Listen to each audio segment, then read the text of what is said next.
Entonces, durante la primera parte del año, ¿se acuerdan que estuvimos estudiando un libro de la Biblia en el Antiguo Testamento? Estuvimos desde marzo hasta junio, esta semana pasada, estudiando Éxodo. Claro, mientras nos reuníamos en San Marcos, ¿no? Acá en la parte alta de Valparaíso. Hoy día vamos a comenzar una nueva serie de estudios, una breve serie de 4 semanas acerca del matrimonio. Esta serie lleva por título Más allá del matrimonio. Más allá del matrimonio.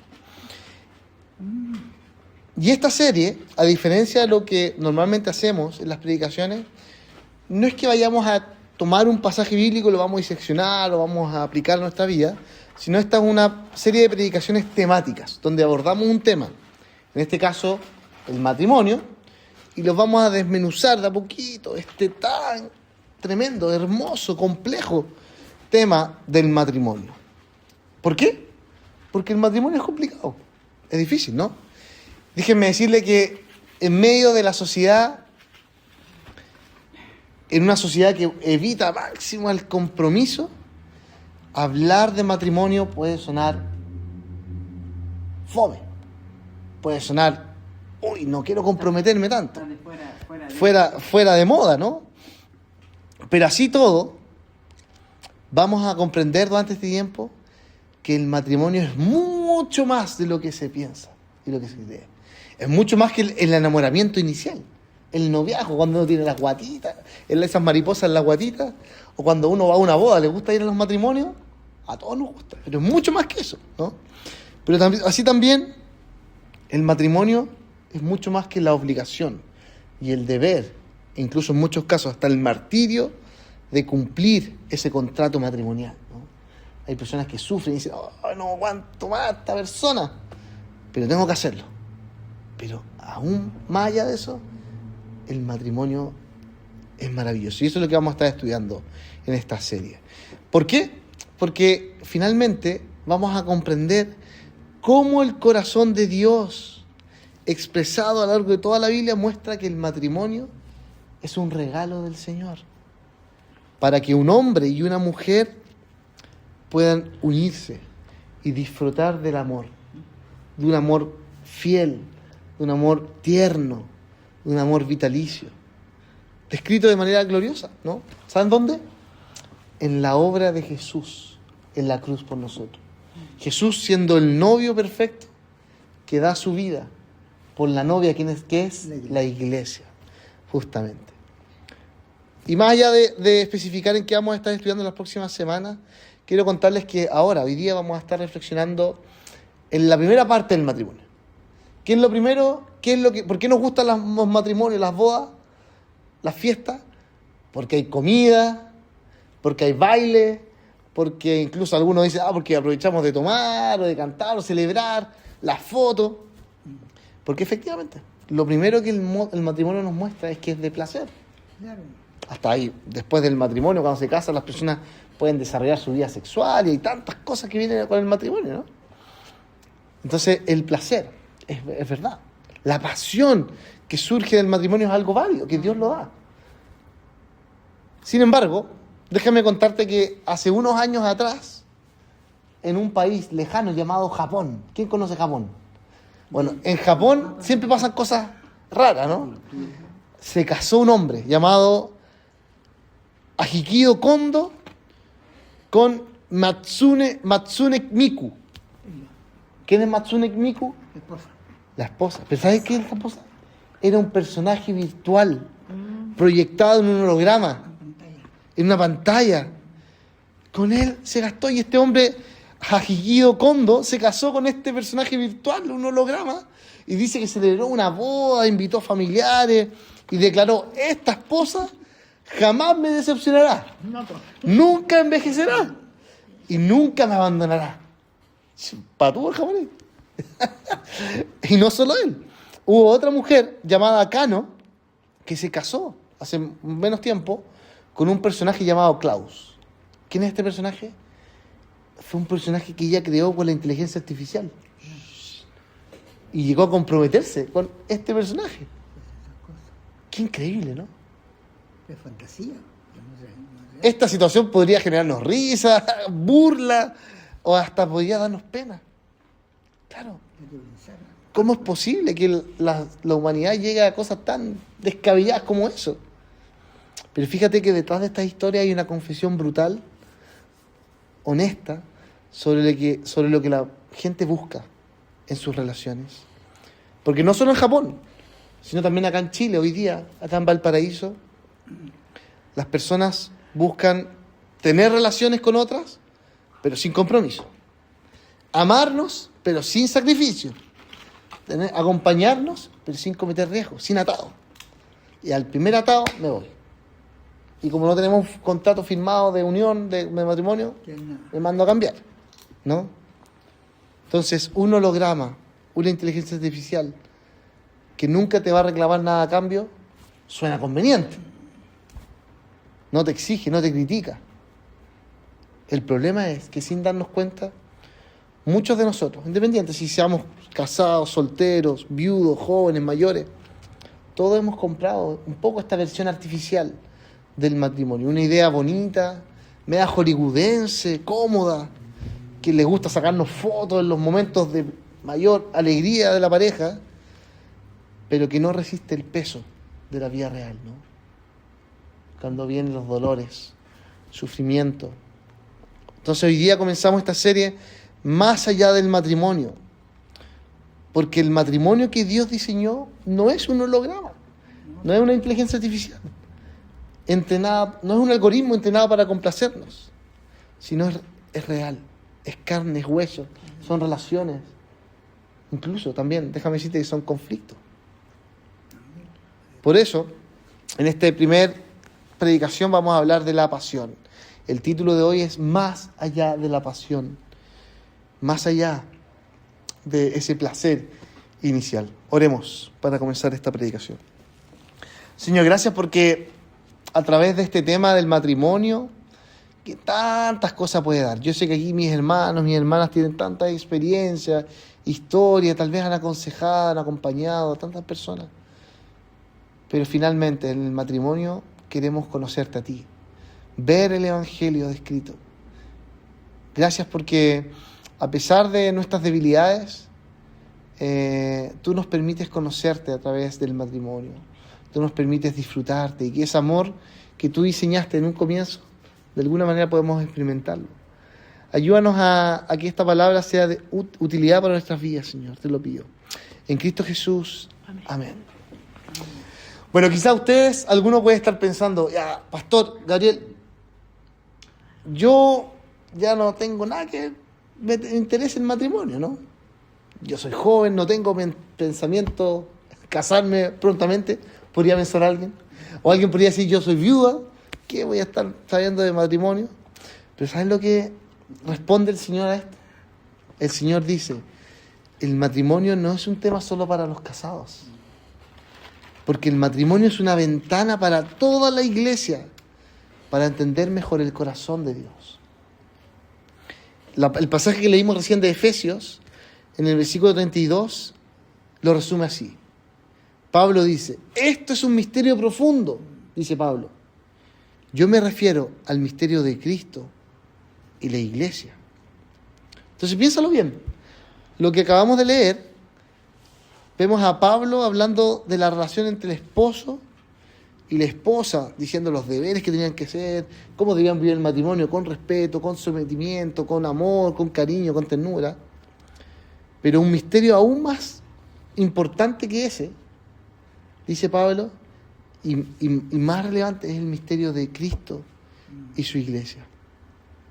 Todos los matrimonios, todo lo que vamos a conocer del matrimonio, debiese apuntarnos a decir, oh, verdad, el matrimonio habla de Jesús y de su iglesia.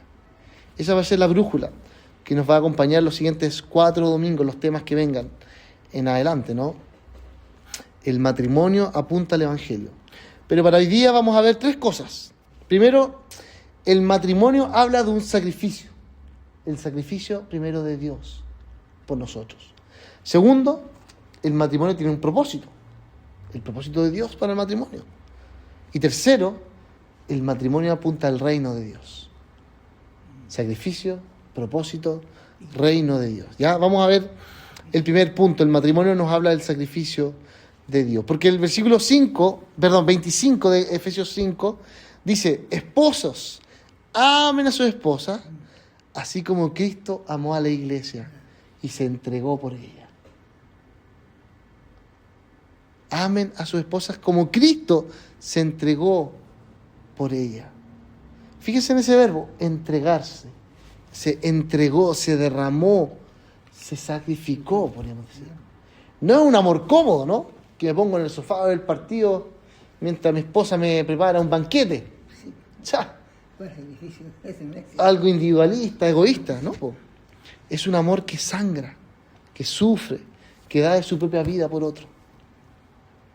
Y esto no es algo nuevo, porque desde, como leímos en el Génesis 2, desde el comienzo de la Biblia, el Señor cuenta que Adán y Eva fueron creados a su imagen y semejanza. Y cuando Adán se sentía solo, ¿qué es lo que hizo el Señor? De su costilla creó a Eva. ¿Y cómo respondió Adán?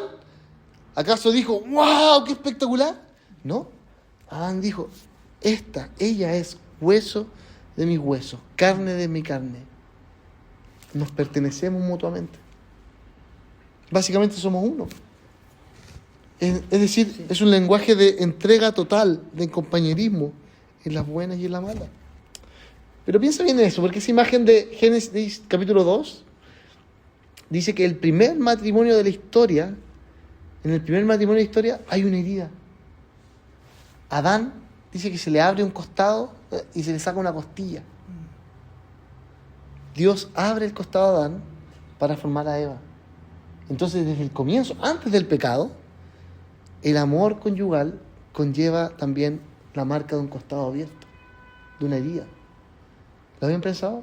No. Siempre hay un sufrimiento, hay un sacrificio, hay una entrega por el otro, tal como Adán se entregó por Eva, ¿no? Hay un pastor estadounidense llamado Tim Keller, que hace unos años falleció. Él dice que el amor romántico moderno busca a alguien que nos haga sentir bien, que nos acomode, que calce conmigo. No, nosotros hacemos buen match. Ella me hace bien, me hace feliz, él me satisface. En cambio, dice Tim Keller, el amor bíblico busca el bien del otro, aunque cueste sentirnos mal por un tiempo. Esa es la diferencia entre una pasión del mundo y una pasión bíblica, la pasión con entrega, con sacrificio. Esto es el Evangelio. ¿Qué hizo Jesús por nosotros? Se entregó por nosotros, a pesar de que Él no tenía que hacerlo. Él lo hizo para rescatarnos del pecado, de la maldad. Mira lo que dice Romanos capítulo 5, del versículo 6 en adelante. El apóstol Pablo dice: a la verdad, como éramos incapaces de salvarnos, en el tiempo señalado, Cristo murió por los pecadores. Difícilmente habrá quien muera por un justo, aunque tal vez haya quien se atreva a morir por una persona buena. Pero Dios demuestra su amor por nosotros en esto, en que cuando todavía éramos pecadores, Cristo murió por nosotros. Cristo demostró su pasión, sacrificándose por nosotros. No sé si vieron alguno de los videos que surgieron ahí en la televisión, en internet, del terremoto en Venezuela. Sí. Qué terrible, ¿no? Sí, bastante. Y uno de los videos muy emotivos que salió era el de una pareja de adultos mayores, viejitos, y aparentemente ella estaba postrada en su asiento, sí. Empezó a temblar, y viene el caballero, el esposo, y le toma las manos y la protege ahí mientras pasa el sangre. Y él era abuelito. Era mayor, pero aún así cuida a su señora. Mientras todo se cae, él la cuida. La firma. Yo contaba en la mañana en la iglesia, a diferencia mía, cuando en el año 2015 estábamos en reunión de la iglesia en la casa y vino un temblor fuerte, porque el que fue como epicentro en Coquimbo, no sé. Y fíjense que yo, en vez de ir a proteger a mi esposa, ¿sabes lo que fui a proteger? ¡La tele! El vino. No, la tele. Nada que ver, pues, qué pesca. Pero bueno, imagínense esta imagen, ¿no? Este matrimonio mayor, él protegiendo a su esposa mientras todo se cae. No, y se veían las cosas como se caían se todo, caían las impresionante. cosas al lado de él. Bueno, O sea, esa pasión de proteger, de acompañar al amor de su vida, incluso no se compara con lo que Cristo hizo por ti y por mí. Porque claro, en este caso el caballero quería proteger a su esposa. Pero lo que hizo Jesús no solo fue protegernos, sino cuando ya estábamos muertos en nuestros pecados, en nuestra maldad, nos resucitó juntamente con Él. Nos revivió. así es. Y eso nos ayuda a no temerle a la muerte, a los dolores, a la angustia, porque Cristo nos protege, ¿no? Así es. Él nos cuida. Piensa en esto. Si el amor de Cristo por su iglesia es el modelo, ¿qué dice de nuestro concepto de amor el hecho de que a la primera dificultad huyamos? Puede ser en el matrimonio, pero tal vez en una amistad o incluso en la iglesia misma. Cuando hay un problema, dijo algo feo, me voy. Y todo lo que están afuera. Quizás sería bueno comprender, claro. Eso. Exacto, comprender. Oh, pero el amor de Cristo es más importante que esa dificultad que he tenido, que ese desencuentro, ¿no? Así es. ¿Cómo deberíamos mostrar ese amor a los demás, entonces? Entonces pensemos en esta semana que comienza, ¿no?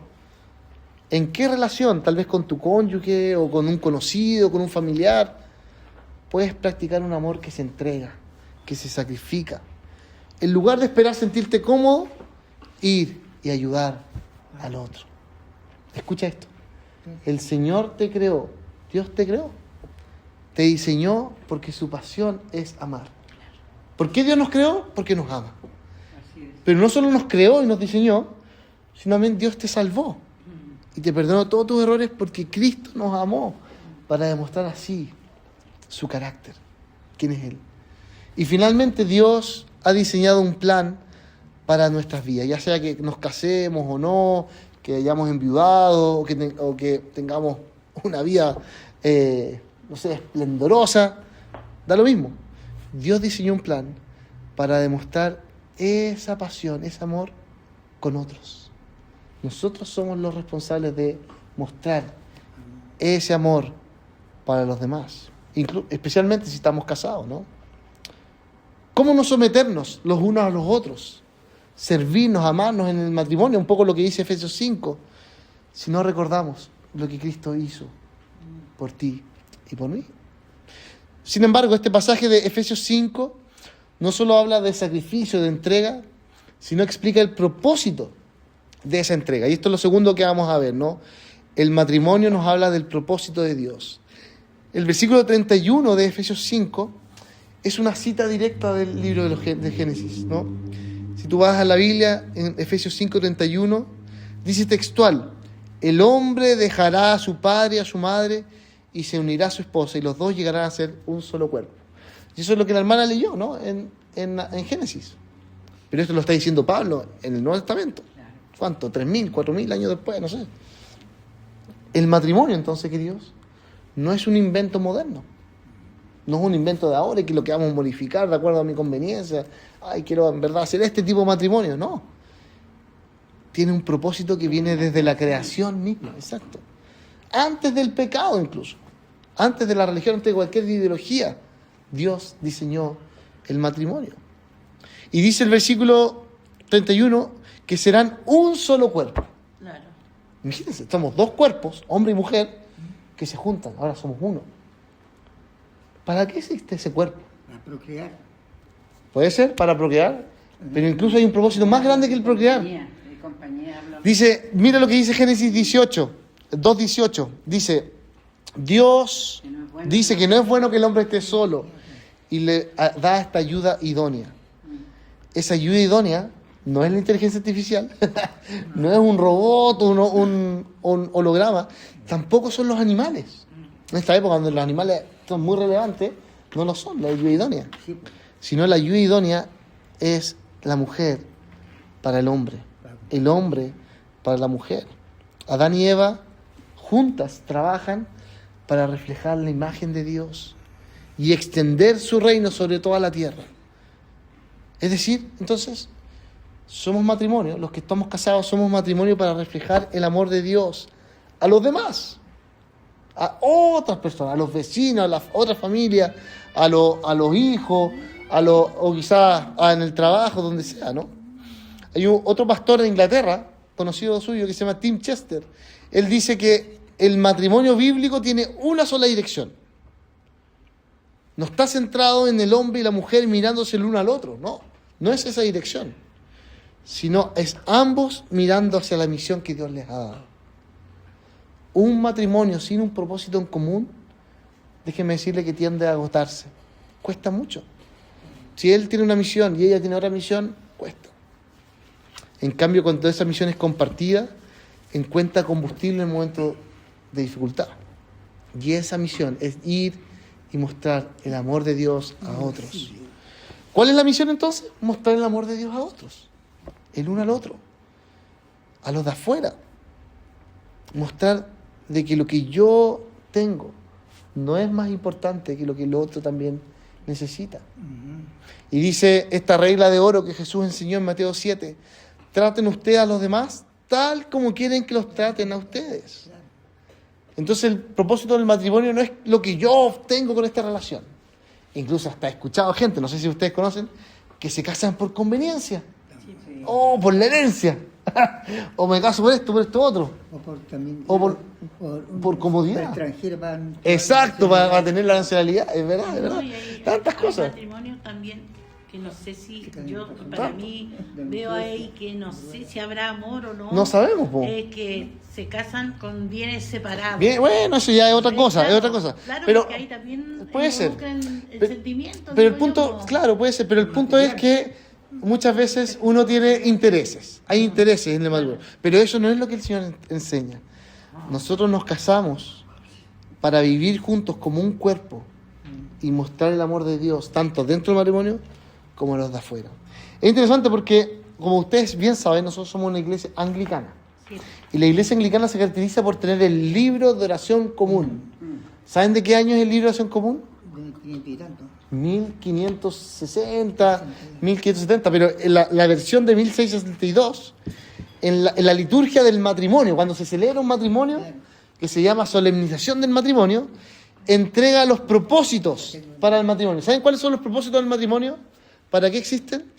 El Locke declara 3 propósitos. Primero, como bien decía la hermana, el compañerismo vitalicio y la ayuda, el consuelo que el esposo y la esposa deben tener el uno hacia el otro.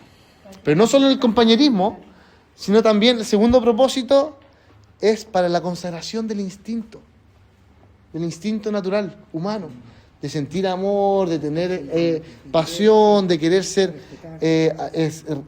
ser amado, ¿no? Y lo tercero es lo primero que usted dijo, no lo tercero, dice la preservación del género humano, para tener hijos, criarlos en el amor, en el temor del Señor, para la alabanza de su nombre. Así que son 3 propósitos: para la compañía, para la consagración del afecto, de los afectos humanos, y para la procreación. Es interesante porque el tener hijos hoy día como que no se ve tan importante. Pero yo conozco varios matrimonios dentro de la iglesia que los hijos son todo en la vida. Y todo lo que yo hago me desvivo por los hijos. Y para mi hijo estoy. Pero fíjate que aquí el propósito del matrimonio no es solo por tener hijos. Es mucho más que los hijos. De hecho, solo uno de los 3 propósitos. El tener hijos es tan importante como la compañía, la ayuda mutua y el disfrutar la vida. Por eso hay que tener cuidado, porque a veces reducimos nuestra visión del matrimonio. ¿Han escuchado esto que muchas veces ocurre? Que cuando una pareja queda embarazada antes de casarse, ¿qué dicen los papás? Tienen que casarse. Y se casan. Como para decir, ya, para que formen algo, porque se espera de que casados van a criar mejor a la criatura que viene. Cuando en realidad hay tantas otras cosas relevantes en el matrimonio, ¿no? No estoy diciendo que no sea una mala idea, tal vez sea correcto en algún contexto. Pero ¿para qué es matrimonio? Bueno, vamos a decir, Hoy día que para se reflejar divorcia, el amor de Dios para otros. Incluso está esa oportunidad terrible, dura del divorcio también, ¿no? La gran pregunta es, ¿cómo ven ustedes hoy día el matrimonio? ¿Acaso viven el matrimonio como algo separado? ¿Cada uno vive su mundo? ¿O tú puedes sentir que el matrimonio es para complacerte a ti mismo? ¿Para tu propia comodidad o para criar tu propio hijo y hacer tu familia hermética de otros?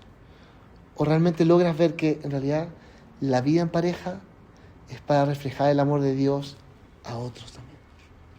A los amigos, a la gente de la iglesia, a los vecinos, a los colegas. ¿Cuál es el propósito que Dios nos invita a remar juntos? Entonces piensa en esto, si eres casado, ¿qué proyecto podrías emprender junto a tu cónyuge durante este tiempo?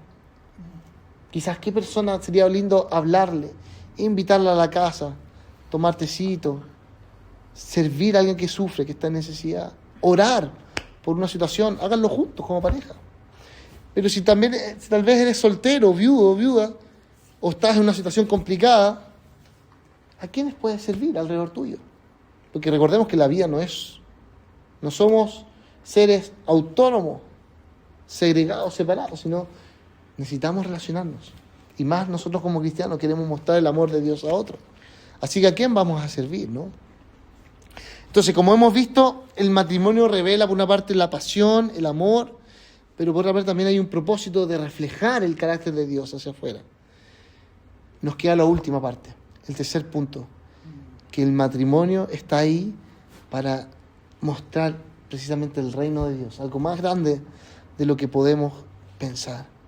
Y es que Pablo, cuando él escribió su carta a los Efesios, en estos 6 capítulos de Efesios, es muy claro en distintas oportunidades de reflejar que hay un mensaje central. Él dice, el mensaje central de mi carta es el Evangelio. Y ese Evangelio tiene una finalidad, dice Pablo. En el capítulo 1, versículo 9-10, Pablo dice, Él, refiriéndose a Dios, nos hizo conocer a nosotros el misterio de su voluntad conforme a buen propósito que de antemano estableció en Cristo. ¿Cuál es ese propósito? Él dice, reunir en Cristo todas las cosas, tanto las que están en el cielo como las que están en la tierra. Reunir todo, aunarnos, restaurarnos, volver a ser una sola creación con Dios, donde ya no haya pecado, ni lágrimas, ni dolor, ni separaciones, ni divorcio, ni guerra, ¿no? Por eso, en este capítulo 5 de Efesios, en los versículos 23 y 32, se repite una idea. Dice que Pablo eleva la mirada al cielo y dice que Cristo es cabeza de la iglesia, que es su cuerpo. El matrimonio humano, queridos, es una ilustración terrenal, humana, de una realidad que es eterna, una realidad eterna, ¿no? Que va más allá de lo que nosotros podemos comprender. Por lo tanto, importante esto, el matrimonio no es la meta final de nuestra vida. La vida no se termina con el matrimonio. Incluso cuando uno se casa, se dice que hasta que la muerte los separe. Es decir, que cuando llega la muerte, hasta ahí, en cierta medida, llega el matrimonio. ¿Por qué? Porque el matrimonio apunta a una meta más eterna. Apunta a la unión perfecta entre Cristo y su pueblo redimido, la iglesia. Celebrada en las bodas del Cordero. Eso es lo que siempre cuando uno lee Apocalipsis y habla de los últimos tiempos, llegará el momento no lejano en que Cristo va a volver, va a tomar a su iglesia y vamos a vivir por Él por la eternidad. Y quizás ya no vamos a reconocer a nuestro esposa, no vamos a ver. No, pero Cristo es mi plenitud, ¿no? Y esto es muy relevante tenerlo presente, porque significa que a las personas solteras, las personas solas, viudas, no están incompletas si no están en el matrimonio. Todo lo contrario, ¿no? Las personas solteras y también los casados pertenecemos a una unión celestial con Cristo. Esa es nuestra identidad última. Ya tenemos una compañía, una plenitud, un sentido de vida más allá de la tierra. También se habla mucho más allá del universo. También se habla mucho de que las mujeres viudas son protegidas por el Señor. O sea, claro, exacto. El Señor las cuida. Porque en el Señor están plenas, ¿no? Tienen todo. Recuerdo que una vez vino un predicador acá a Valparaíso y nos enseñó y nos desafió a los que estábamos casados y nos dijo, ustedes casados envidien a los solteros. Dijimos, ¿pero por qué? No sé, no creo que haya dicho esas palabras, pero más o menos esa es la idea. Porque los solteros pueden conocer una realidad más gloriosa de la vida, estar plenos en Cristo, porque en Dios tenemos plenitud. En cambio, los casados apuntamos simplemente al Evangelio, a que Cristo es el esposo, la iglesia es la esposa, pero en algún momento eso va a desaparecer y vamos a estar todos juntos con el Señor. En cambio, los solteros ya están plenos en el Señor, porque Cristo lo es todo para ellos. Amén. Aparte que tiene más libertad. Hay libertad, sí, tiene más también. libertad También es para verdad, ¿no? Para moverse en cuanto Por ejemplo, a reuniones, cosas así. ahí de la usted iglesia. en su mano tiene un anillo, ¿cierto? Todos sí. tenemos anillo. ¿Qué no tiene anillo? ¡Oh, no tiene anillo! Ah, tiene ahí. Eso, todos tenemos anillo. El anillo de compromiso, de casado, es bonito, ¿no? Puede ser de oro, de plata, brillante. Hay gente que le saca hasta la limpia, así les ponen palabras lindas. Pero nadie se casa con el anillo. No, pues el anillo simboliza otra cosa. El anillo apunta a la persona amada. De la misma manera, queridos, el matrimonio humano es como el anillo. Es hermoso, es digno de honrar, pero la persona en el matrimonio, la persona amada, no es el final de la historia. El matrimonio bíblico apunta hacia más adelante, apunta a la plenitud que tenemos con nuestro Señor. Es a su reino a quien servimos, por quien estamos dispuestos incluso a dar la vida, a sufrir a causa del Señor, amar. Incluso en un momento difícil del matrimonio dice, yo puedo amar, porque Cristo me amó primero. Así que, porque el reino de Dios no depende de las cosas terrenales, lo que pasa acá, ¿no? Sino depende de su poder eterno. Piensa en esto. ¿Has puesto tu esperanza final en encontrar matrimonio, tal vez? O tal vez en que salvar tu matrimonio ahí voy a estar pleno. O que tal vez tu estado civil es la fuente última de tu identidad. Si has pensado eso, quizás sea bueno arrepentirte y poner a Cristo en el centro de tu vida. Recuerden, solo Cristo, en Él haya descanso en nuestra alma. Él es la cabeza del cuerpo y nosotros somos parte del cuerpo. Y si Cristo es la cabeza, Él es tan poderoso que puede llegar a moverte, a cambiar tu vida, a levantarte, a llevarte para allá, porque Él nos dirige por medio de su Espíritu. Entonces, ¿qué significaría hoy para nosotros vivir como alguien que pertenece a la novia de Jesús? Sin esperar que otra persona llene mi vida. Cuando esté con ese príncipe azul, ahí voy a ser feliz. Cuando encuentre a tal cual mujer, o cuando mi esposa cambie y se vuelva buena persona, voy a ser... No. mi esposo. Cuando mi esposo se convierte incluso. Cuando mi esposo se convierta... no, uno tiene que decir, ¿sabes qué? No, Cristo me satisface, ¿no? Así es. Cristo me honra. En Él mi vida tiene sentido. Ahora bien, volvamos a esta historia de los japoneses. A Nihiro Kondo y su holograma, y a la mujer Kano y la inteligencia artificial que creó. Su búsqueda, aunque nos parezca extraña, no es tan distinta a la nuestra. Porque todos en algún momento hemos querido tener un amor cómodo, un amor sin cicatrices, sin sacrificios, sin problemas. Un amor, un pseudo amor, una pantalla, ¿no? Pero el Evangelio nos ofrece algo infinitamente mejor que eso. Mejor que un algoritmo, mejor que un holograma. El Evangelio nos promete un Dios que no estuvo lejos, sino que vino a nuestro encuentro, se hizo un hombre y murió en la cruz por nosotros, para rescatarnos, para perdonarnos y para invitarnos a casarnos con Él, porque nosotros somos su novia. La iglesia es la novia de Cristo, con todas nuestras imperfecciones, somos de Él. Oremos, queridos hermanos, confiando en que más allá del matrimonio, el Señor nos invita a dejar de conformarnos con un matrimonio artificial, un amor conveniente, y comenzar a vivir un matrimonio a la luz de su Evangelio. Oremos. Señor, gracias por tu palabra, porque todos nosotros tenemos historias distintas. Algunos ya han dejado de estar casados por distintas razones, porque ha partido el ser querido o porque se han divorciado. Algunos quizás están buscando encontrar esa persona, o tal vez incluso hay gente que ya ni siquiera se quiere casar. Pero solo tú, Señor, nos enseñas por medio de esta palabra que en ti hay un propósito más grande para los matrimonios. Gracias porque tú nos hablas del Evangelio, de lo que Cristo hizo por nosotros a través de la imagen del matrimonio. Ayúdanos a servirnos unos a otros, a reflejar tu amor, a reflejar tu gracia en nuestras vidas. Te lo pido en Cristo Jesús. Amén.